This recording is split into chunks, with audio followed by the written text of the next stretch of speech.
cada coisa que formos, cada atividade que formos retornando na igreja, eu tenho certeza que vai nos emocionar muito, muito mesmo.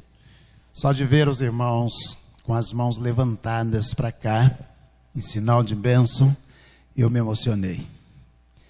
Cada detalhe, cada coisinha, cada procedimento, certamente vai nos emocionar muito, porque é a retomada da igreja, é a caminhada da igreja se instaurando outra vez. Eu estava fora durante a semana, descansando conforme combinado, e na quarta-feira eu estava assistindo o culto de oração e depois estava cultuando no culto de oração pelo meu celular e depois o culto da igreja, culto geral. E quando o pastor Marcelo disse, eu estou feliz de ver os irmãos aqui presentes na quarta-feira, eu fiquei muito, mas muito feliz. Que vontade de estar aqui, de estar participando já com retorno daquele grupo menor na quarta-feira. Porque nós estamos passando esse tempo aqui, segurando as cordas, mas com muita, muita saudade da igreja, muita saudade dos irmãos. Retornei na sexta-feira, ontem saí para fazer evangelismo, chovia muito, e a equipe de evangelismo não titubeou. Estava aqui, pessoal do PGM, saímos distribuindo folhetos, como já havia feito sábado retrasado, saímos distribuindo folhetos, a irmã Hélida, o diácono Jorge, presidente do corpo diaconal, a irmã Hélida, irmã Delma, irmã Mariluz, nós estávamos aqui com uma turma, e irmão André, saímos para a rua, para a distribuição de folhetos, evangelismo pessoal, e tem sido para nós uma experiência extraordinária, muito boa. Eu me lembro de quando comecei a vida cristã, 40 anos atrás. Nós evangelizávamos corpo a corpo, parando as pessoas na rua, falando de Cristo, entregando o folheto, fazendo convite. E olha, tem sido uma experiência muito boa para todos nós. Que bom, que Deus esteja abençoando, que Deus conduza a igreja em triunfo. E bom vocês estarem aqui, adorando ao Senhor nosso Deus. Temos alguns procedimentos necessários, eu tenho percebido, observado, todos os irmãos estão de máscara, cobrindo a boca, o nariz, desde que aqui chegaram, e devemos permanecer assim. Ah, mas eu estou meio sufocado. Eu sei, porque eu também uso máscara, onde quer que eu vá, eu estou de máscara, só tiro para falar ao microfone, mas onde quer que vá, eu estou de máscara, e às vezes o dia inteiro em casa, de máscara, dependendo da circunstância, o dia todo eu estou de máscara. Não como coisa alguma na rua. Quando compro alguma coisa, levo para casa, põe no forno, no micro-ondas, para depois comer. Isso mesmo. Então tenho tomado também todo cuidado. Eu sei o trabalho que dá, mas nós precisamos estar atentos em prol da nossa saúde, daqueles que estão ao nosso redor. Bom ver os irmãos, mãos esterilizadas, boca coberta. Não é isso? Era assim que era no Antigo Testamento, sabia? Quando alguém diz Moisés, né, que alguém apresentar algum sintoma, alguma coisa, cobre a boca, lave as mãos, sempre antes de entrar em casa, os pés e as mãos. E nós estamos voltando ao Velho Testamento, involuntariamente, mas estamos retornando ao Velho Testamento. João capítulo 21, João 21.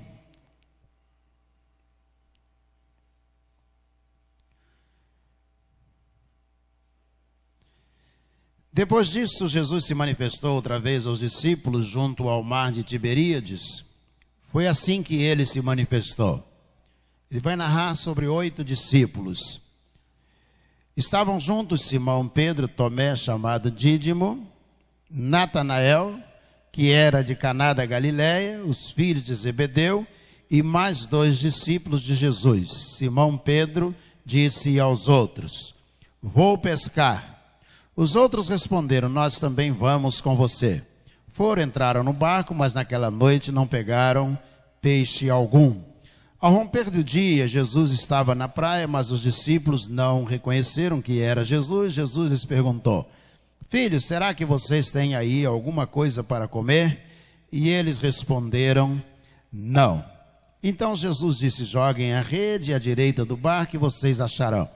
Assim fizeram e já não podiam puxar a rede tão grande que era a quantidade de peixes.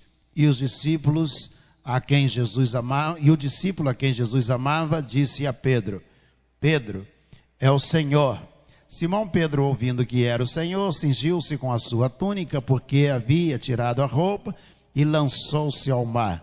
Os outros discípulos vieram no barquinho, puxando a rede com os peixes, porque estavam somente a uns 90 metros da margem. Ao saltar em terra, viram ali umas brasas com peixe por cima, e também havia pão. Jesus lhes disse, tragam alguns dos peixes que vocês acabaram de pegar. Simão Pedro entrou no barco e arrastou a rede para a terra. A rede estava cheia com 153 grandes peixes. E mesmo sendo tantos peixes, a rede não se rompeu. Jesus disse a eles, venham comer. Nenhum dos discípulos ousava perguntar quem é o Senhor, porque todos eles sabiam que era o Senhor Jesus. Jesus veio, pegou o pão, deu a eles, depois fez a mesma coisa com o peixe, e esta já era a terceira vez que Jesus se manifestava aos seus discípulos, depois de ressuscitado entre os mortos. Vamos orar? Senhor, muito obrigado a Deus, porque o cristianismo, ele se complementa, não com somente a mensagem de Jesus, mas com a sua ressurreição. Ó Deus, nós te agradecemos, porque tu tens, ó Deus, fechado com chave de ouro, com a ressurreição de Jesus, para que seja um norte na vida de cada um de nós. Aceita, ó Deus, a nossa alegria, e agora, Deus, enche o nosso coração da presença do Senhor. É a nossa oração em nome de Jesus, o nosso Senhor. Amém. Amém. A vida dos discípulos de Jesus no Novo Testamento e dos servos de Deus no Velho Testamento, essas vidas foram marcadas por desafios. Deus sempre chamou alguém e ao chamar esse alguém deu a ele experiências profundas para que ele continuasse a sua marcha. As dificuldades não foram para que o povo pudesse desistir. Quando ainda lá no nascedouro, lá no Gênesis, nós olhamos, Deus vai chamou Abraão e disse a Abraão, Abraão, eu quero que você saia do meio da tua parentela, lá no capítulo 12, e você possa ir para um lugar que eu vou indicar a você, uma terra prometida. Deus poderia dizer, olha, eu vou trasladar você daqui para a terra prometida e você não vai enfrentar problema algum. Mas não é assim o nosso relacionamento com Deus. O nosso relacionamento com Deus é marcado por desafios, por experiências difíceis, por lutas que nós temos que enfrentar. E essas lutas vão nos sustentando, vão nos dando base para que nós continuemos a nossa caminhada. E Abraão saiu, enfrentou o problema no deserto, juntamente com Ló. Enfrentou o problema no Egito, quando teve que negar que Sara era sua esposa. Abraão vai enfrentar problema com os seus servos. Por quê? Porque quem se relaciona com Deus tem que aprender a enfrentar problemas para poder crescer. Quando Deus chamou Moisés, lá no livro de Êxodo, o segundo livro do Velho Testamento, Deus vai dizer a ele, eu quero que você seja o libertador. Eu quero que você possa conduzir o povo de Israel.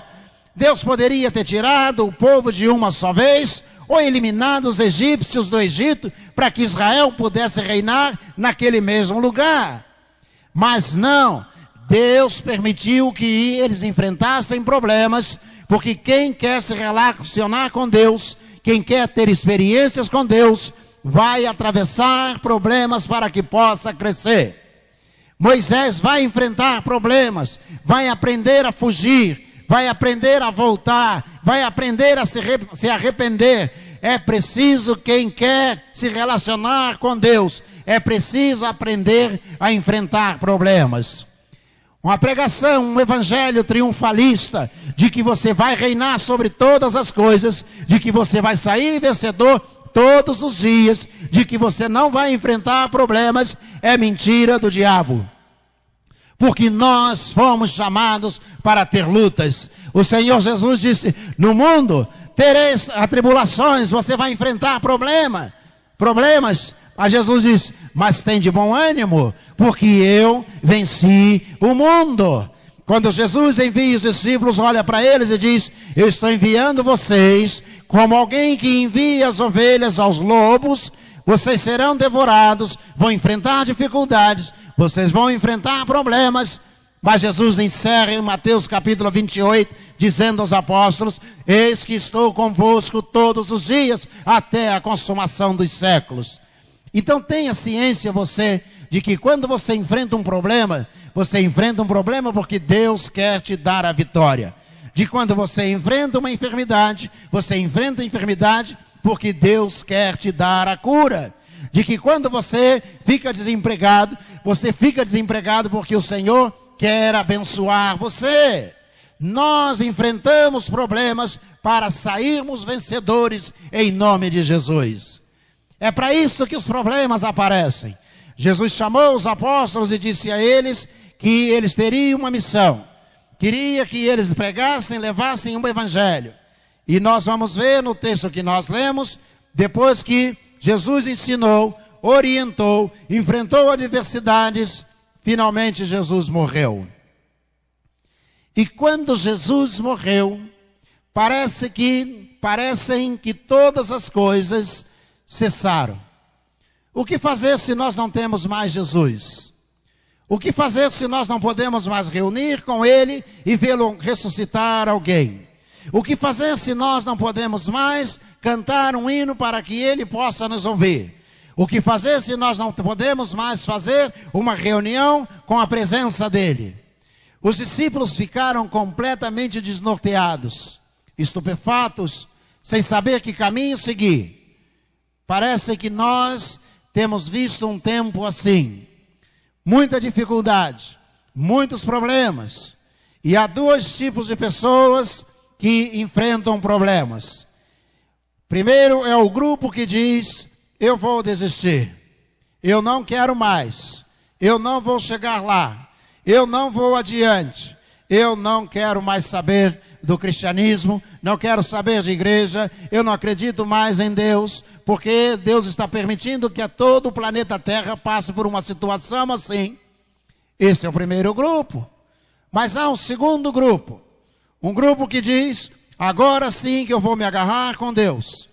Agora eu descobri o quanto eu preciso de Deus. Agora eu descobri quão frágil eu sou, quão vulnerável eu sou e o quanto eu dependo de Deus. Eu preciso de Deus. Eu preciso da direção de Deus. Eu preciso da presença do Senhor. Conta que 2 vendedores foram enviados à África para que eles pudessem vender sapatos, calçados. E os 2 foram enviados e quando o navio chegou à África e os 2 desceram e do cais do porto eles olharam para a população africana. O primeiro deles, os 2 identificaram que as pessoas não usavam calçados, todos eles andavam descalços. O primeiro foi até o telégrafo e passou a seguinte mensagem: suspendam toda a remessa de sapatos, porque aqui ninguém usa sapato. O segundo foi ao telégrafo e disse, e passou a mensagem: dobrem a remessa de calçados, porque aqui todos precisam de sapatos. Eu creio que nós, do jeito que nós estamos vivendo, a nossa visão, quando dada por Deus, vai definir o nosso comportamento. Pessoas podem desistir de orar. Pessoas podem desistir de ler a palavra de Deus. Mas há outras pessoas que, vendo essa situação, estão orando mais, estão jejuando mais, estão lendo mais a palavra de Deus, e são mais dependentes do Senhor, estão buscando mais o Senhor. Jesus havia dito ao apóstolo Pedro, você vai me negar, João capítulo 18, Nos versículos iniciais do capítulo 18 e depois, a partir do versículo 25, Jesus havia dito a João que ele iria negá-lo. E lá no capítulo 18 vai se cumprir o que Jesus havia dito a ele. Só que quando Jesus disse, você vai me negar, Pedro, você vai me negar, e ele disse, de modo nenhum, Senhor. Se for preciso, eu vou contigo até a morte. Lucas 22, 32, Jesus disse, Pedro, o diabo me pediu para te rodear.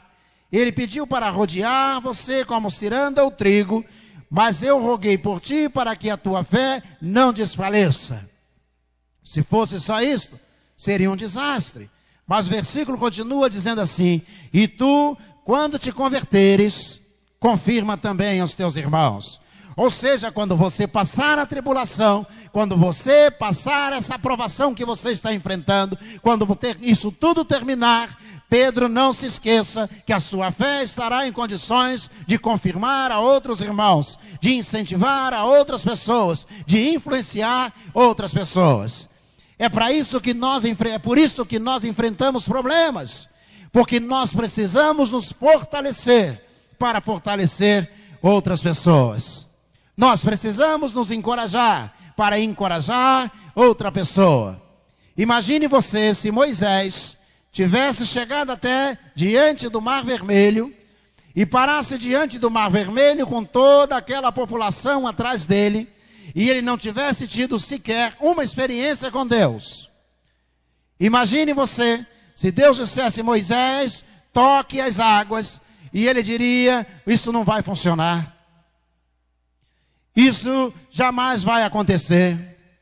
Porque se ele não tivesse uma experiência sequer com Deus, não tivesse passado no Egito as 10 pragas, enfrentando toda a dificuldade, se não tivesse enfrentado toda a luta junto a Faraó, se não tivesse visto dezenas de manifestações de Deus na vida dele, ele não creria que Deus iria abrir o mar. E se você não ficar doente e não for curado por Deus, você nunca vai acreditar que uma oração é capaz de curar. Se você não enfrentar um momento de profunda desilusão e não tiver que orar ao Senhor, você nunca vai acreditar que Deus é capaz de restaurar você. É por isso que nós enfrentamos problemas. É por isso que nós enfrentamos dificuldades. Porque nós precisamos nos fortalecer. O apóstolo Pedro, depois que Jesus estava morto, parece que ele esfriou. E o capítulo 21, versículo 3, que nós lemos do Evangelho de João, Pedro está com os discípulos, ele olha para os discípulos, ele não sabe o que vai fazer, ele não sabe que decisão tomar, e este é o pior momento da vida.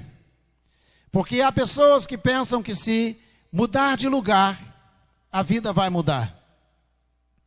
Há pessoas que pensam que se mudarem o tipo de roupa que estão usando, ou corte de cabelo, a vida vai mudar. É claro que não. Quando nós não mudamos, a vida não muda. Nós precisamos ser transformados por uma experiência profunda, que seja essa uma experiência com Deus. É isso que nos transforma.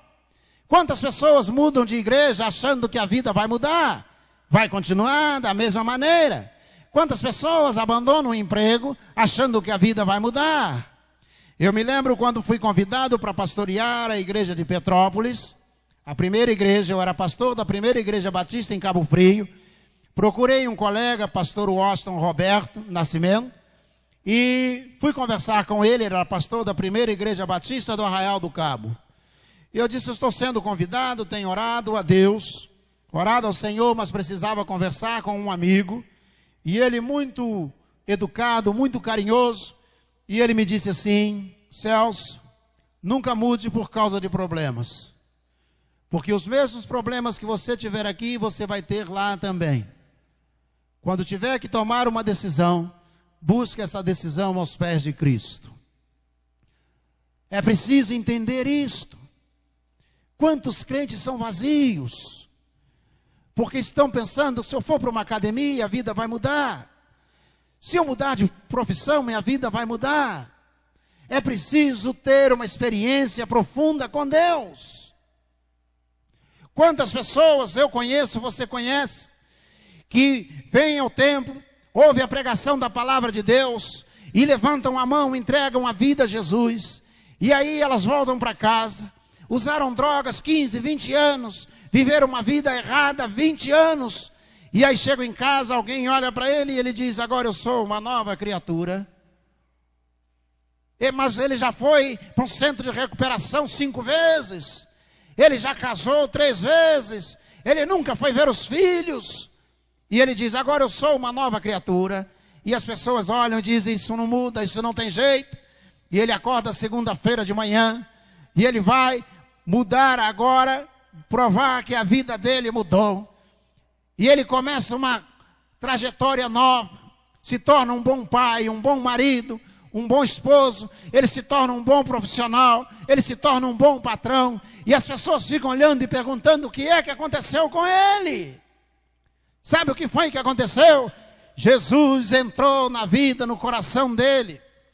O apóstolo Pedro, ele está aqui num barco, tomou a decisão: vão pescar. Jesus havia dito a ele em Lucas capítulo 5, você não vai mais pescar peixes, você vai pescar almas. E quando Jesus morreu, está morto, ele vai pescar. Porque ele acha que se voltar a ser o que ele era, a vida dele vai melhorar. Eu digo a você, vai piorar. Se está difícil com Jesus, quero dizer uma coisa a você: é impossível sem Jesus. Sem Jesus não dá. É impossível. Sabe o que foi que aconteceu? Ele disse: eu vou pescar. E os apóstolos que estão com ele, você conta 7, eu incluo João, 8. Eles estão ali e eles olham para o apóstolo Pedro. O apóstolo Pedro diz: eu vou pescar. E eles dizem: nós também vamos. Quando você está bem, abençoado, você está firme na fé, você está orando, está pedindo a direção de Deus na sua vida, poucas pessoas vão se aproximar de você para fazerem o que você está fazendo. Poucas pessoas vão dizer: ó, eu vou orar contigo. Que horas você ora? Ah, eu oro toda segunda-feira, de 7 horas da manhã. Ó, eu vou orar junto com você. Vou dobrar o joelho. O que você anda fazendo? Eu estou estudando o livro de Atos dos Apóstolos. Eu vou estudar junto com você. Vou marcar um dia. Poucas pessoas vão procurar você para fazer a coisa certa que você está fazendo. Agora, se você estiver fazendo uma coisa errada, um monte de gente vai aparecer para fazer a coisa errada junto com você. Experimenta dizer: eu vou para o baile funk. Vão aparecer um monte de membros da igreja para dizer: eu vou com você. Eu vou para o Maracanã, domingo na hora do jogo. Vão aparecer vários membros da igreja para dizer a você: eu vou contigo. O apóstolo Pedro diz: eu vou pescar. E os que estão com ele, os 8, diz assim, 7, nós vamos também. Nós também vamos contigo. Nós também vamos contigo. Daí em diante, Pedro instaura na vida dele um período que eu não desejo a crente algum. Período improdutivo. Sabe aquele crente que estuda e não consegue emprego? Sabe aquele crente que namora, mas não consegue casar? Sabe aquele crente que procura o trabalho e não consegue ser bem-sucedido? É período improdutivo. Ele joga a rede e ela volta vazia. Ele joga a rede e ela volta vazia. Aqueles 8 discípulos de Jesus, eles estão jogando a rede e ela voltando vazia. Jogam e volta vazia, e o tempo está passando.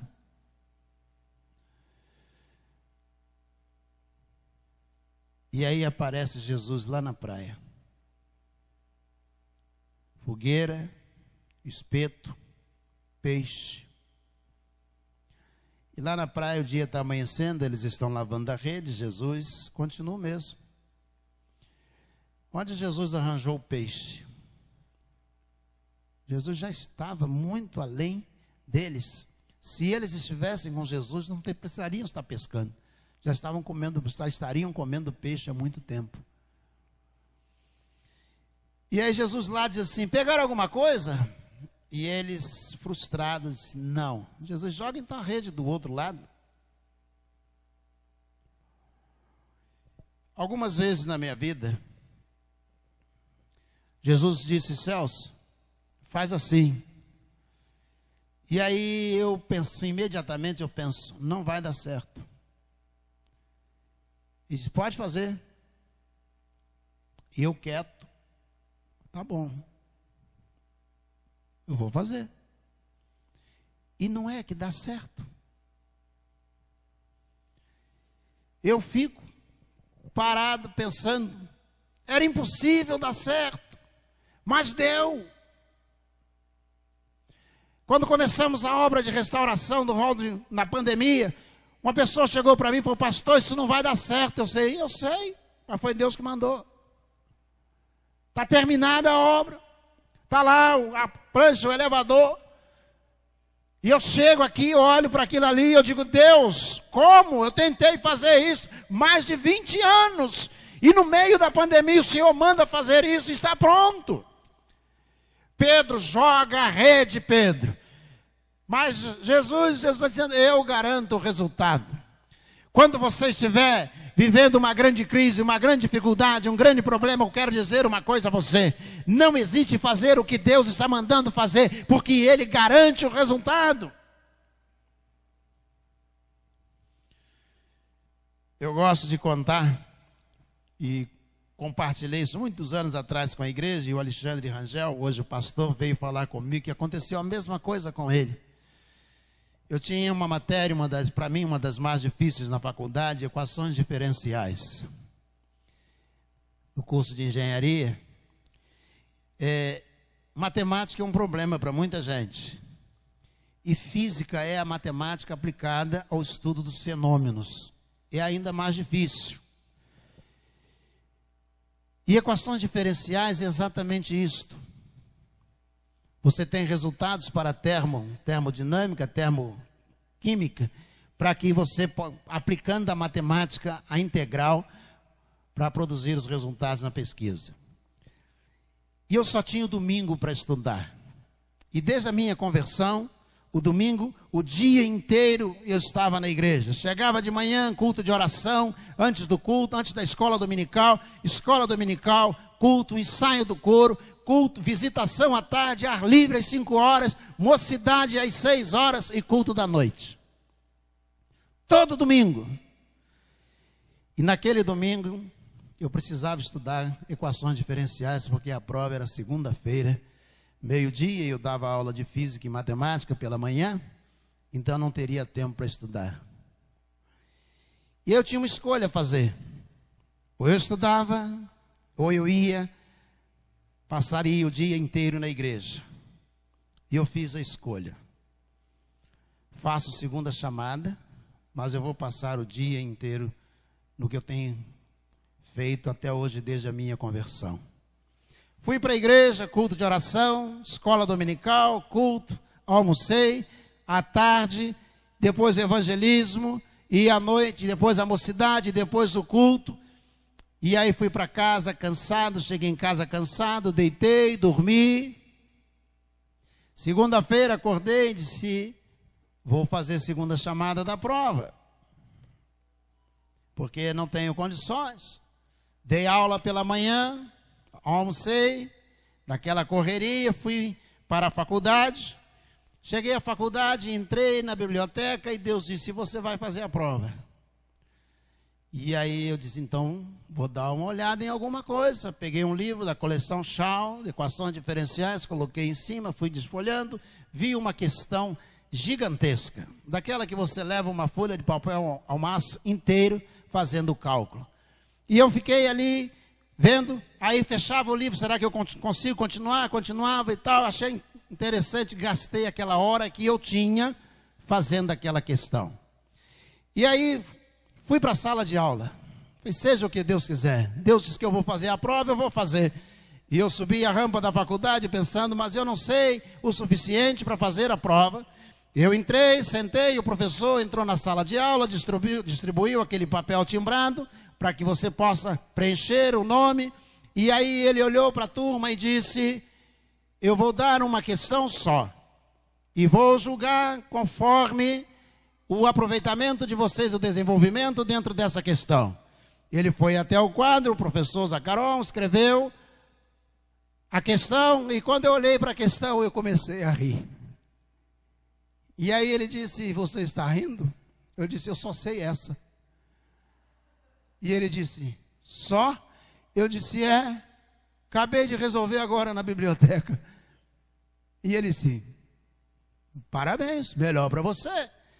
Terminou ali, eu comecei a fazer, né? Nem precisei levantar a cabeça, nem pensar, fui fazendo, tal, passava, continuei o cálculo, terminei, entreguei a ele, ele olhou a prova e disse: coloca lá na porta. Gente, o gabarito está lá, o Celso tirou 10.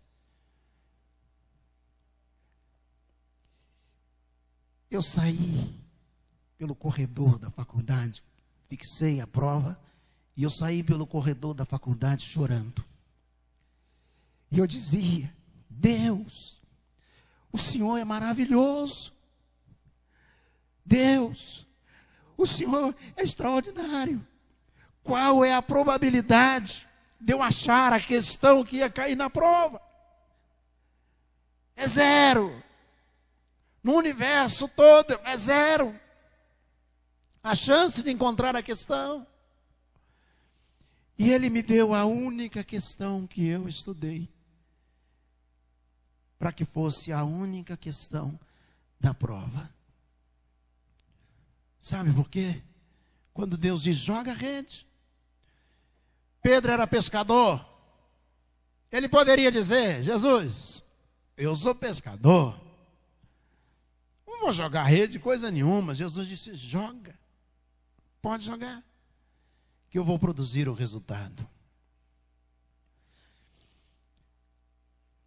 Quando Jesus diz, no meio da pandemia, o que nós temos que fazer, nós precisamos fazer a nossa parte. E a pandemia não é para afastar você de Deus. As pragas do Egito não foram para afastar o povo de Deus da presença de Deus. A prisão de Daniel não foi para fazer de Daniel um homem que não acreditasse mais em Deus. As lutas, as prisões do apóstolo Paulo, 5 prisões, não foram para que ele se tornasse um herege. Pessoas boas também sofrem. Sabe por quê? Porque Deus tem um propósito na vida de cada um de nós. Ele quer o melhor para cada um de nós. Ele quer abençoar a mim e a você. Ele quer abençoar as nossas vidas. Então nós devemos aproveitar esse momento e nos fortalecer. Devemos fortalecermos para que tenhamos, ao final da pandemia, tenhamos condições de ajudar outras pessoas, de testemunhar a outras pessoas, de abençoar outras pessoas. Porque quando Deus disse a Moisés: toca as águas que elas vão se abrir, eu posso dizer a você sem qualquer dúvida que Moisés olhou para o mar e ele lembrou das 10 pragas no Egito, ele lembrou da água que se transformou em sangue, o rio que se transformou em sangue, ele lembrou de todas as pragas e ele olhava para o mar e Deus disse: toca, e ele foi caminhando na direção do mar e ele foi lembrando que Deus é um Deus que transforma comida, faz chover comida no deserto, e ele vai andando e lembrando de tudo que ele já experimentou com Deus, até que ele tocou as águas e as águas se abriram. Quando terminar a pandemia, você vai acreditar mais no resultado da oração. Quando terminar a pandemia, você vai acreditar: isso está acontecendo comigo, mas no que diz a Bíblia, a palavra do nosso Deus. Nós estaremos mais sensíveis à manifestação de Deus e mais convictos desta manifestação. Curva a sua cabeça, feche os seus olhos.